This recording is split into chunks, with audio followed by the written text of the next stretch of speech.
تحریک انصاف کے سربراہ عمران خان نے شاطم رسول سلمان رشدی کے ساتھ ہندوستان میں کانفرنس میں شمولیت سے انکار کیا کہ بھارتی میڈیا اور بھارت کی سول سوسائٹی عمران خان کے خلاف سراپا احتجاج بن گئی۔ بھارتی میڈیا نے عمران خان پر تابڑتوڑ حملے کیے، سوالات اور تنقید کے انبار لگا دیے۔ آئیے آپ کو سناتے ہیں کہ بھارتی میڈیا کے سوالات اور عمران خان نے اس پر اپنا کیا رد عمل دیا، اور پھر جاننے کی کوشش کریں گے فریڈم آف ایکسپریشن کو کس طرح ڈیفائن کیا جا سکتا ہے کلدیپ نیر صاحب سے۔ بھارتی میڈیا نے عمران خان سے سوال کیا کہ سلمان رشدی نے آپ کے بائیکاٹ کے خلاف رد عمل کے طور پر آپ کو یعنی عمران خان کو ڈکٹیٹر ان ویٹنگ کہا ہے اور قذافی سے تشبیہ دی ہے اور آپ کو ایک چھوٹے ذہن کا آدمی کہا ہے۔ عمران، آپ کا اس پر کیا رد عمل ہے؟ میں جن لوگوں کے خیالات یا باتوں کو اہمیت دیتا ہوں، سلمان رشدی ان لوگوں میں سے نہیں۔ مجھے اس کی باتوں کی بالکل پرواہ نہیں، کیونکہ برکھا یہ وہ شخص ہے جس نے اس کائنات میں موجود کروڑوں لوگوں کو اذیت دی۔ اسے معلوم تھا کہ اس کے کام کا نتیجہ کیا نکلے گا۔ آپ جانتی ہیں کہ میں مغرب کے لوگوں کو سمجھ سکتا ہوں۔ پروگرام کا بقیہ حصہ دیکھیے اس نیوز بریک کے بعد۔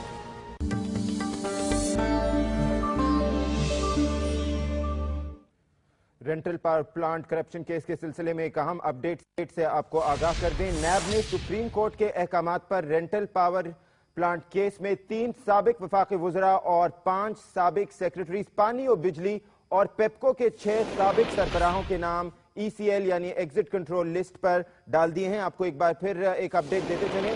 نیب نے سپریم کورٹ کے احکامات پر رینٹل پاور کیس میں 3 سابق وفاقی وزراء اور 5 سابق سیکرٹریز پانی اور بجلی اور پیپکو کے 6 سابق سربراہوں کے نام ECL پر ڈال دیے ہیں۔ آپ کو یہ بھی بتا دیں کہ سابق وفاقی وزراء جن کے نام ECL پر ڈالے گئے ان میں راجہ پرویز اشرف، لیاقت جتوئی اور شوکت ترین شامل ہیں، اور 5 سابق سیکرٹریز پانی و بجلی اور خزانہ میں سلمان صدیق، شاہد رفیع، اسماعیل قریشی، اشفاق محمود اور سعید ظفر شامل ہیں۔ ان تمام افراد کے نام ایگزٹ کنٹرول لسٹ پر ڈال دیے گئے ہیں۔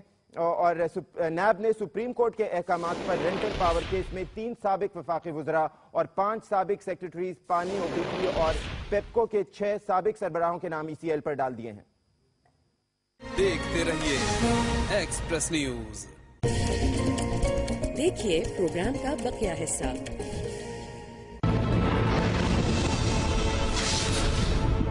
بارے میں ہمارے عقائد کو نہیں سمجھتے۔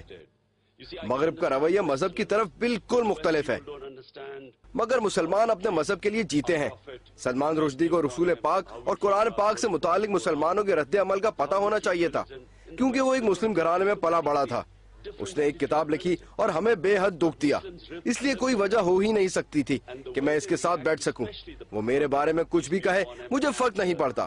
میرا خیال ہے کہ اس کی سوچ بہت ہی چھوٹی ہے، اور در حقیقت میں کبھی اس کے ساتھ بیٹھوں گا بھی نہیں۔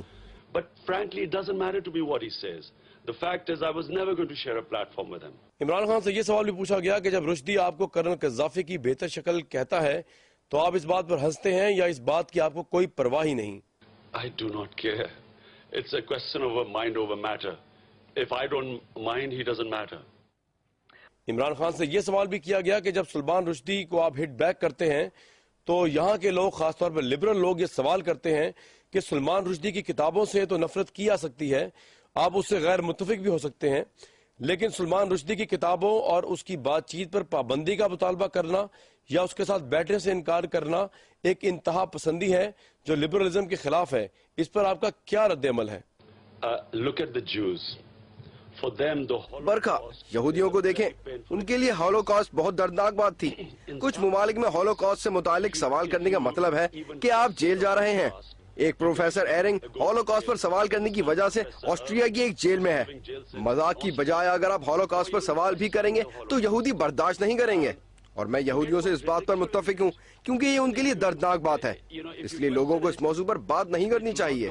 آزادی اظہار رائے کے نام پر لوگوں کو دکھ دینے کی اجازت نہیں ہونی چاہیے۔ میں مسلمانوں کے لیے قرآن اور سنت کی اہمیت کو دہراتا ہوں۔ بدقسمتی سے ہمارے لیڈر دنیا کو یہ نہیں بتا سکے کہ مذہب کا مذاق اڑانے سے ہمیں کتنا دکھ ہوتا ہے۔ میں نے کئی مرتبہ لوگوں کو کہتے سنا کہ 6 ملین یہودیوں کو مار دیا گیا۔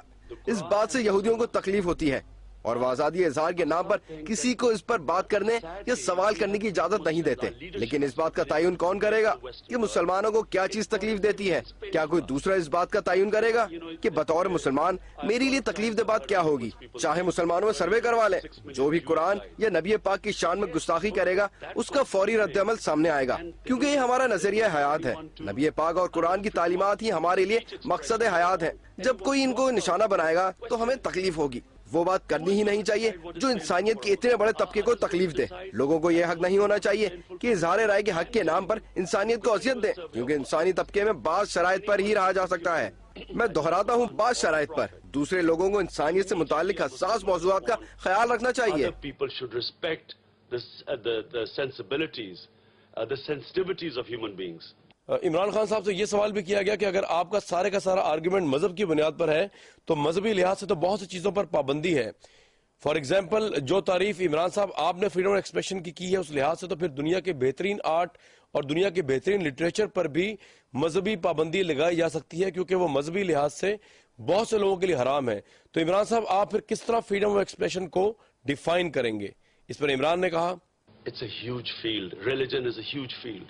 مذہب ایک وسیع موضوع ہے جس کی بہت سی تشریحات ہوتی ہیں. قرآن مجید کی مغربی تشریح پر پاکستان یا مسلم دنیا میں کوئی رد عمل سامنے نہیں آتا. رد عمل تبھی سامنے آتا ہے جب رسول پاک کے خاکے بنائے جاتے ہیں. سلمان رشدی نے شیطانی آیات کتاب لکھ کر رسول پاک کی شان میں گستاخی کی، اس لیے لوگوں نے اپنا غصہ دکھایا.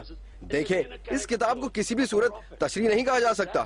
آپ انسانوں کے نزدیک کسی مقدس بات کا تمسخر اڑائیں گے تو وہ ان کو رد عمل پر مجبور کرے گا. آپ لوگوں کو سخت تکلیف دے کر حق اظہار رائے دہی کے نام پر چھپ نہیں سکتے. اور میں ذہانت پر مبنی تشریح کی بات نہیں کر رہا. رسول پاک کی زندگی اور قرآن پاک پر غیر مسلموں نے کئی کتابیں لکھی اور بہت سی تشریحات کی، مگر لوگوں نے اس طرح رد عمل کا اظہار نہیں کیا. لیکن اس معاملے میں لوگوں کے نزدیک مقدس بات کو تمسخر اور گستاخی کا نشانہ بنایا گیا ہے. میرے خیال میں لوگوں کو ایسا کرنا چھوڑ دینا چاہیے. آزادی اظہار کی حد ہوتی ہے. میں پھر کہتا ہوں، میں یہودیوں کی اس بات سے متفق ہوں کہ تکلیف دہ بات کرنی نہیں چاہیے. People should lay off something that causes them so much pain, which is the Holocaust. Salman Rushdie کو کوٹ کرتے ہوئے بھارتی صحافی نے یہ سوال بھی کیا عمران خان سے کہ بقول سلمان رشدی کے مسلمانوں کو سب سے زیادہ دھچکا اس دہشت گردی سے ہونا چاہیے جو پاکستان میں مذہب کے نام پر ہو رہی ہے. سب سے زیادہ دھچکا مسلمانوں کو اس بات پر ہونا چاہیے کہ اسامہ بن لادن کو پاکستان میں تحفظ ملا، اور سب سے زیادہ دھچکا مسلمانوں کو اس بات پر ہونا چاہیے کہ پاکستانیوں کے نزدیک اسامہ بن لادن ایک ہیرو ہے. عمران خان سے سوال پوچھا گیا کہ رشدی کی ان تمام باتوں پر آپ کا کیا رد عمل ہے، آپ کیا کہیں گے؟ Look, why is Salman Rushdie trying to hide behind all this? دیکھیں، سلمان رشدی اس بات کے پیچھے کیوں چھپ رہا ہے؟ ظاہری بات ہے کہ دہشت گردی سے ہمیں نقصان اور دکھ ہوتا ہے. بے شک پاکستان دہشت گردی اور انتہا پسندی کے معاملے پر کنسرن ہے. آپ جانتے ہیں کہ میں نے ہمیشہ کہا کہ دہشت گردی کے خلاف جنگ دہشت گردی کو بڑھا رہی ہے. معاشرے میں دہشت گردی اور انتہا پسندی میں اضافہ کون چاہے گا؟ ہم جیسے لوگ جو اس جنگ کو برداشت کر رہے ہیں. پاکستان ایک منتشر معاشرہ ہے، اس میں انتہا پسندی بڑھ رہی ہے، لیکن انتہا پسندی کا اس بات سے کوئی تعلق نہیں جس کا سلمان رشدی سہارا لے رہا ہے. حقیقت یہ ہے کہ اس نے ایک کتاب لکھ کر بے حد تکلیف دی. صرف تکلیف ہی نہیں دی بلکہ اس سے لوگوں کی جانیں بھی گئیں. اس کی وجہ سے مغربی لوگ مسلمانوں کا مذہب کی طرف نظریہ نہ سمجھ سکے اور ان میں فاصلے بڑھے. اس کی وجہ سے صورتحال کشیدہ ہوئی اور اس کی وجہ سے مغرب میں مسلمانوں کے خلاف مخالفت بڑھی. میں سلمان رشدی کو اس وجہ سے ذمہ دار ٹھہراتا ہوں کیونکہ اسے معلوم ہونا چاہیے تھا. یہ مسلم گھرانے میں پلا بڑا ہر مسلمان جانتا ہے کہ چند حدود ہوتی ہیں جن کو عبور نہیں کیا جا سکتا. پھر اس نے مغرب میں خود کو ایک آزادی اظہار کے ہیرو کے طور پر پیش کیا. میں اس سے پوچھنا چاہوں گا کہ کیا یہ ہولوکاسٹ پر ایک مختلف نظریے کے ساتھ کتاب لکھ سکتا ہے؟ اور اس کے بعد آپ کو کیا لگتا ہے کہ اس کے ساتھ ہیرو جیسا سلوک کیا جائے گا یا اسے کہیں بات کرنے دی جائے گی؟ اس نے مغرب میں مسلمانوں کے بارے میں نظریات کا غلط فائدہ اٹھایا. اس نے ملا کا لفظ ایسے استعمال کیا جیسے عمران ملا سے ڈرتا ہو. میرا مطلب ہے کہ اس سب سے ملا کا کیا تعلق؟ مسلم دنیا میں عام آدمی بھی سلمان رشدی سے نفرت کرتا ہے. آپ کو کیا لگتا ہے کہ اس سے نفرت کیوں کی جاتی ہے؟ وہ لوگ بھی جو اپنے ملک میں بھی آزادی اظہار رائے چاہتے ہیں وہ بھی اس سے نفرت کرتے ہیں کیونکہ یہ شخص ان باتوں کا تمسخر اڑاتا ہے جو ہمارے نزدیک مقدس ہیں.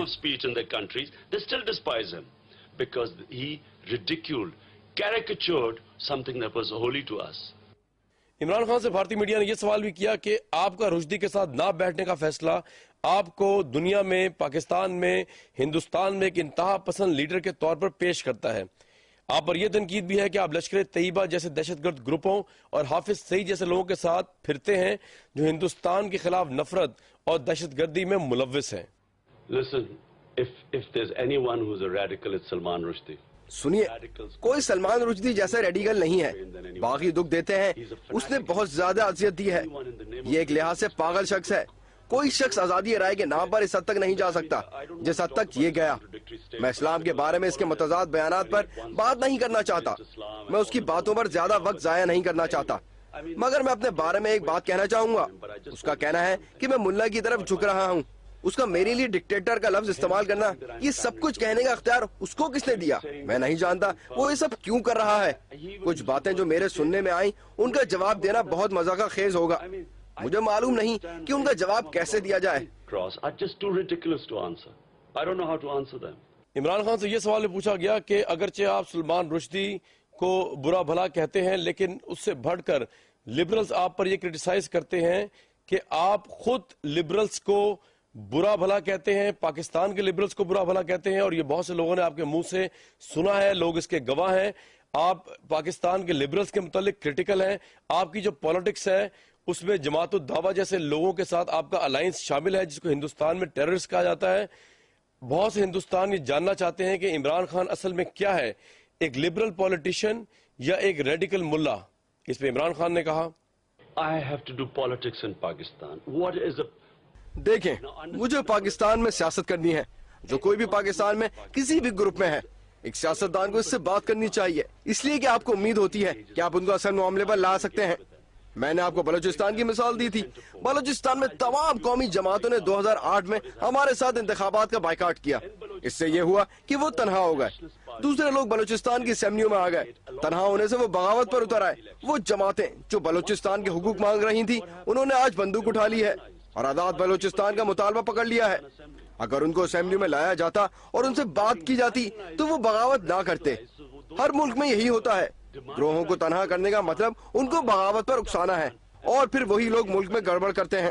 آخرکار آپ کو ان کے خلاف اسلحہ اور فوج کا استعمال کرنا پڑتا ہے۔ اب برطانیہ میں ایک مسئلہ درپیش ہے کیونکہ برطانیہ کے شمال میں مسلم کمیونٹی کو تنہا کیا گیا۔ اب برطانیہ یہ کام کر رہا ہے کہ ان سے رابطہ کر رہا ہے تاکہ ان سے بات کی جا سکے، وہ بندوق اٹھا کر انہیں مار نہیں رہا۔ اگر پاکستان میں گروپس ہیں اور ان کا کوئی بھی نظریہ ہے، میرا کام ان سے بات کرنا ہونا چاہیے۔ اس کا ہرگز یہ مطلب نہیں کہ آپ ان کے خیالات سے متفق ہو جائیں، مگر آپ کو ان سے بات کرنی چاہیے۔ اگر آپ ان سے بات نہیں کریں گے تو آپ کو اس صورتحال کا سامنا کرنا پڑے گا جو بلوچستان کی ہے۔ ہر روز پاکستانی عوام اور فوجی مر رہے ہیں، دوسرے لوگ مر رہے ہیں جس سے مشترکہ نقصان ہو رہا ہے۔ ہم ہزاروں لوگوں کو کھو چکے ہیں، لاکھوں لوگ بلوچستان میں تشدد کی وجہ سے علاقہ چھوڑ گئے ہیں، معیشت گر رہی ہے۔ اس لیے سیاستدان ہونے کے ناطے میرا نظریہ یہ ہے کہ ہمیں سیاسی حل ڈھونڈنے چاہیے۔ ہاں، ممکن ہے کہ سب کچھ کرنے کے بعد آپ اس نتیجے پر پہنچیں کہ ان کے خلاف تشدد آخری راستہ ہے، مگر یہ آخری راستہ ہونا چاہیے۔ to use violence against them? Okay. But that surely has to be a last resort.